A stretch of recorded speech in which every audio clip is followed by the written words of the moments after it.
bison in Canada discover ancient petroglyphs fulfilling an indigenous Native American prophecy, according to the Smithsonian. Reintroduced to Wanuskewin Heritage Park in 2019, the animal's hooves uncovered 4 1,000-year-old rock carvings. The elders of the Petun Dakota Nation had long prophesied that the return of the Plains bison to their ancient lands would portend a welcome return to events for Canada's First Nation peoples. They may not have known, however, that it would take just 8 months for this prediction to come true.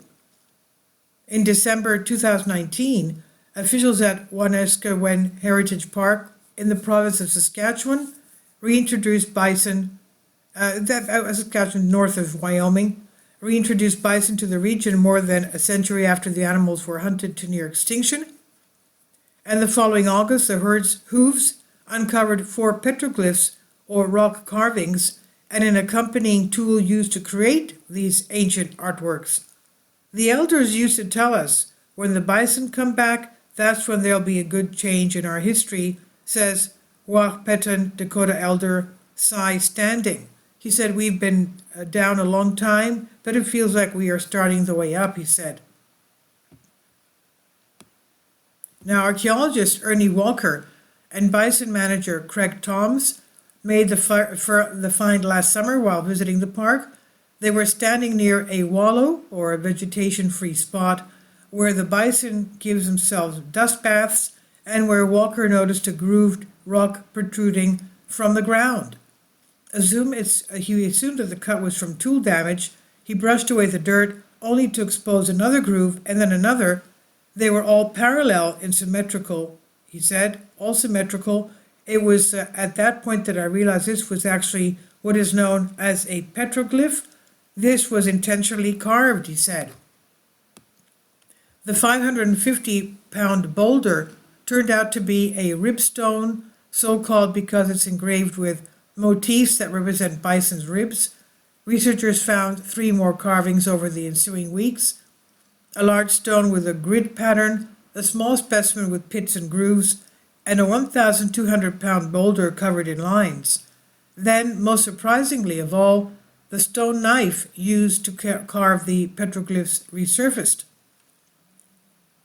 Wanuskewin National Historic Site, that stands on the land once occupied by Indigenous peoples, announced the find last week, dated to be between 300 and 1,800 years ago, with a probable age of around 1,000 years old. The carvings represent the first petroglyphs discovered in the 600-acre site. Now, from the spot where these petroglyphs were found, it's a straight 380-yard shot across the Saskatchewan grassland to the edge of some of the steepest cliffs that line the park's Opimiwa Creek Valley. Formed about 7,000 years ago after the recession of the Wisconsin Glacier, the 130 to 160-foot drop from the lip of the surrounding prairie to the valley bottom was identified by nomadic Indigenous people as an ideal buffalo jump or precipice used in hunting. The site would go on to attract almost every pre-European contact group in the region. For thousands of years, Blackfoot, Cree, Ojibwa, Assiniboine, Nakota, and Dakota people on the trail of migrating bison found sustenance and shelter at the fertile confluence of the South Saskatchewan River and Opimiwa Creek. They left behind many ample evidence of habitation, projectile points, bones, and stone tools, gaming pieces, personal adornments, and after Europeans and Metis arrived in the region as part of the fur trade in the 1860s, metal implements, including gun cartridges and a strike light. A strike light is something that creates a spark so that you can light a fire. Everybody was there at some point, says Walker, of the site's almost continuous 6,000-year occupation. Then came Treaty 6, an 1876 agreement between the English Crown and the Indigenous representatives that opened up the land for white settlement by promising every Indigenous family of 5 1 square mile of land. After its passage, First Nations people were, of course, moved off to reserves, away from their traditional nomadic migration routes, Walker adds.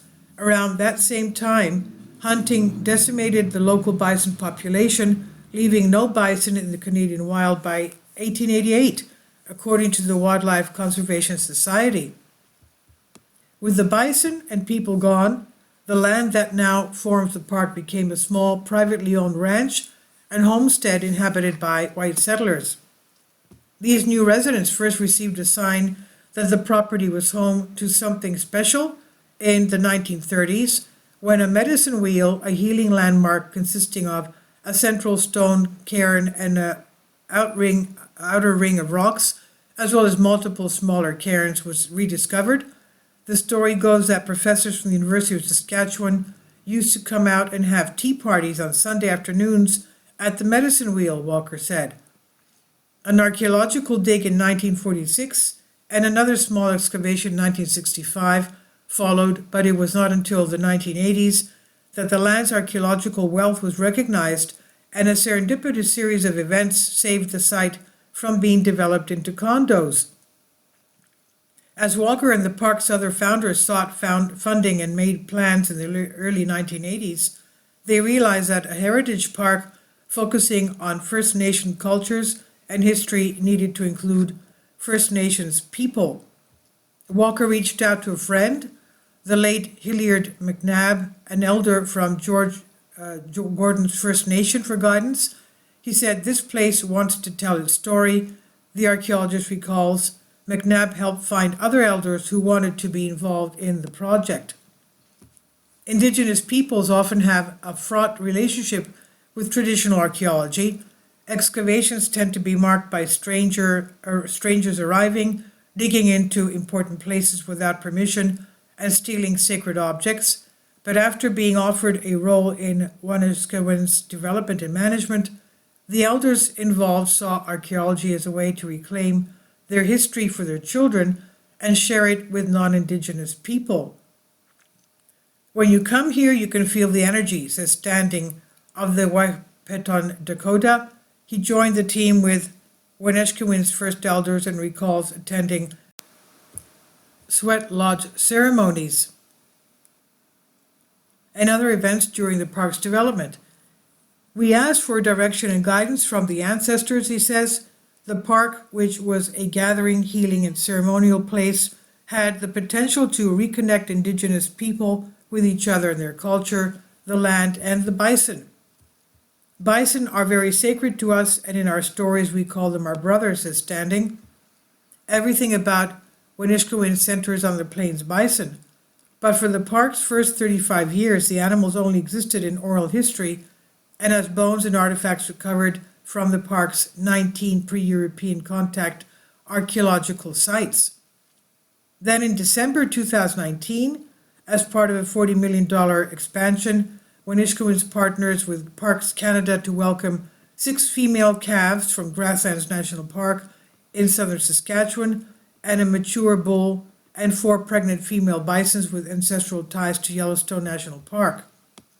Just months after they arrived, after almost 40 years of human-led archaeological excavations, the bison unearthed the park's first petroglyphs.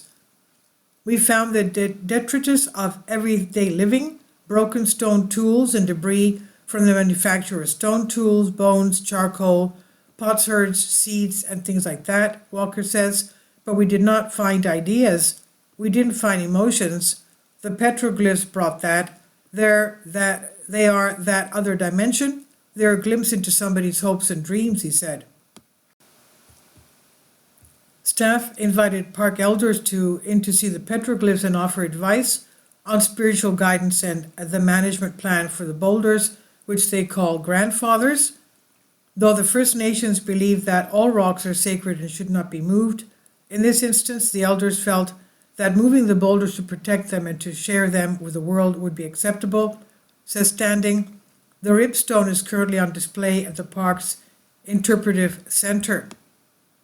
And when efforts to move the ripstone were underway, a stone knife was found adjacent to it, about 4 inches below the surface. This is a stone tool, no question, used to carve the petroglyphs, says Walker. I measured the width of the cutting edge against the grooves on the rock. It's an incredible, rare find. The park asked the Saskatchewan Archaeological Society to confirm the carvings on the rocks were the result of cultural modification, but Walker, who has taught university classes on petroglyphs, immediately knew what they'd found. The 4 petroglyphs are carved in what's called the hoof print tradition, a style that was common in southern Alberta, southern Saskatchewan, North Dakota, South Dakota, Montana, and Wyoming about 300 to 1,800 years ago.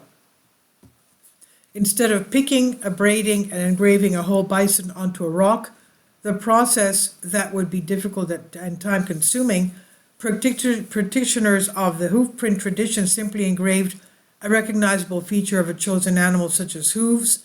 In the case of this, the rib stone, Walker explains, the ribs are metaphorical. Those ribs represent a bison, he said. In Indigenous culture, the hoof print tradition revolves around the feminine, fertility, and renewal. Pointing to the little tailed spirit figure in the center of the ribstone, Walker says the surface of the rock acts like a curtain or a screen between the physical and supernatural. He adds, the little figure's tail is going into the crack in the rock. It means to portray a passage from this world to the supernatural world. Like Walker, Standing acknowledges the fortuitous nature of the bison's discovery of the petroglyphs. He says, we don't really know our history. We have oral history, but all the books were written after contact. The petroglyphs show us more. We had a good life. Our children need to know that so they can go forward, he said. And this is on Collective Spark by Diane Selkirk of Smithsonian Magazine. Please leave your comments. Thank you for your support. One thing that is for sure is that North American archaeology is really lacking in discovery.